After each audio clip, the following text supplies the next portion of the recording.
Le Bénin, nous l'avons également décrié à son temps, éviter, comme le dit Ali Farka Touré, Allah lui accorde sa rahma, de croire qu'ils peuvent mettre un scorpion dans leur bouche et rester tranquillement assis. Ce n'est pas l'histoire des diables à gifler de Diad Souk. Ça, c'est Ali Farka Touré qui l'avait dit.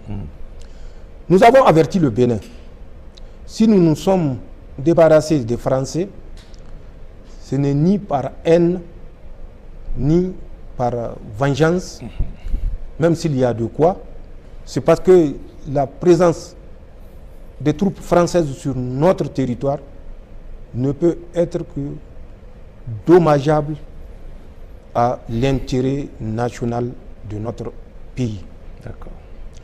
Le Bénin, à travers les autorités béninoises, a pensé qu'il peut être certainement plus intelligent que nous et qu'il peut mettre le scorpion dans sa bouche et s'en sortir indemne. Ils ont accueilli ces troupes de déstabilisation qu'ils ont certainement démenti quand c'était nous qui parlions. Mais quand Macron était sorti pour parler, on ne les a pas entendus. Et eux et le Nigeria, personne, ni même la Côte d'Ivoire.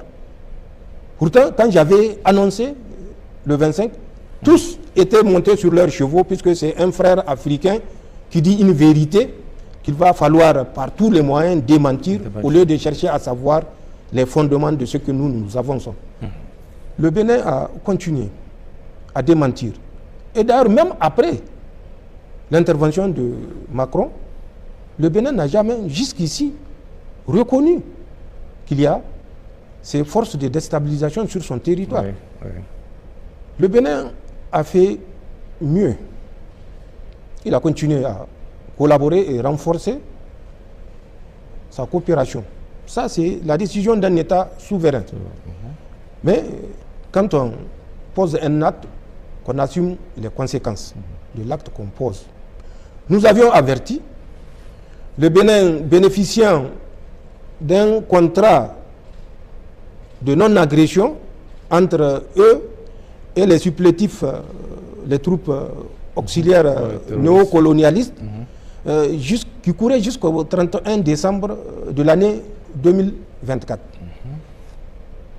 Quand ce contrat qui avait cours était venu à date, ayant expiré le 31 décembre, vous avez suivi, les attaques ont repris le 8 janvier 2025 de cette année au Bénin, avec d'abord 36 militaires béninois sacrifiés.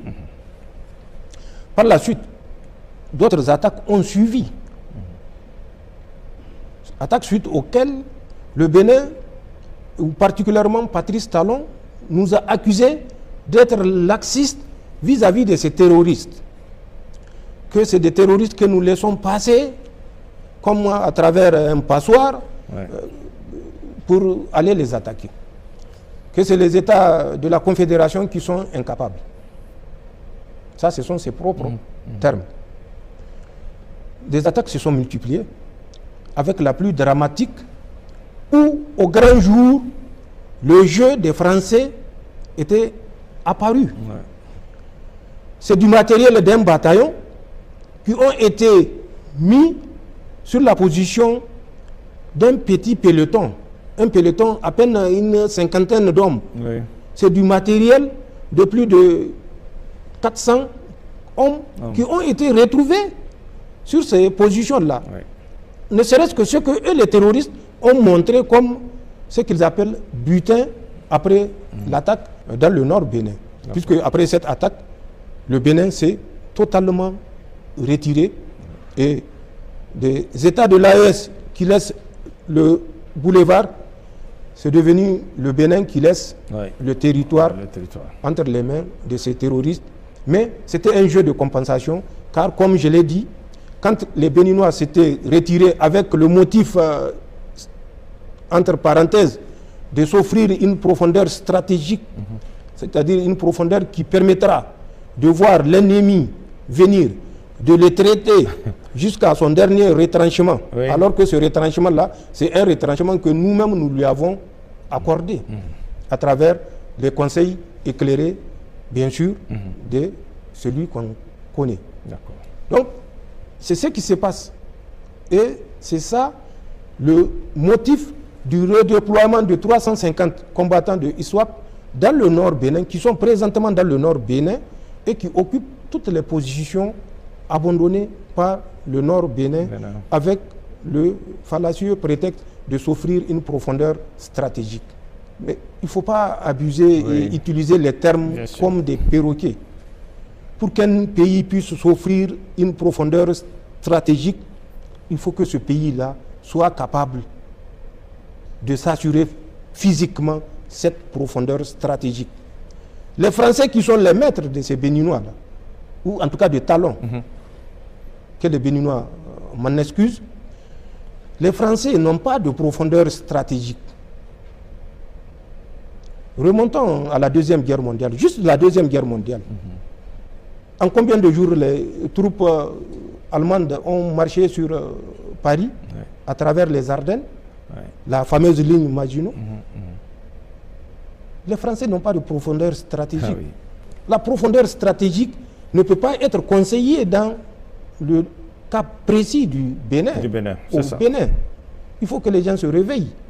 Il faut qu'ils écoutent ce que nous disons. Il faut qu'ils agissent en conséquence. Nous n'avons rien contre le Bénin. Nous n'aurons rien contre le Bénin parce que nous savons que nous formons un seul peuple. Si Patrice Talon pense que en sacrifiant des Béninois, il peut s'offrir un troisième mandat, c'est son choix. Mais nous, c'est notre choix également de faire la résistance et de révéler les enjeux géostratégiques à nos populations pour qu'elles comprennent ce qui se passe et éviter de se faire manipuler. C'est ça la situation qui se passe au Bénin. Et c'est ça qui est regrettable par rapport à ce qui se passe au Bénin, puisque au Bénin, comme au Niger, comme au Burkina, comme au Mali, c'est les forces de défense et de sécurité qui ne sont pas tombées du ciel, qui sont des fils de la nation, qui meurent. C'est des populations innocentes qui sont tuées chaque jour. Et c'est pourquoi nous appelons ces pays africains qui sont encore aveugles de se réveiller. Il est temps de se réveiller. Il est temps de mettre fin à cette collaboration servile. Comme les appelait son Excellence Ibrahim Traoré, les esclaves du salon. Ils doivent libérer le salon. Leur séjour prolongé dans le salon ne peut que nuire à leur pays. Il faut qu'on arrête ça. Nous avons la capacité de l'arrêter, qu'elle soit intellectuelle, humaine ou matérielle. Nous avons toutes les ressources.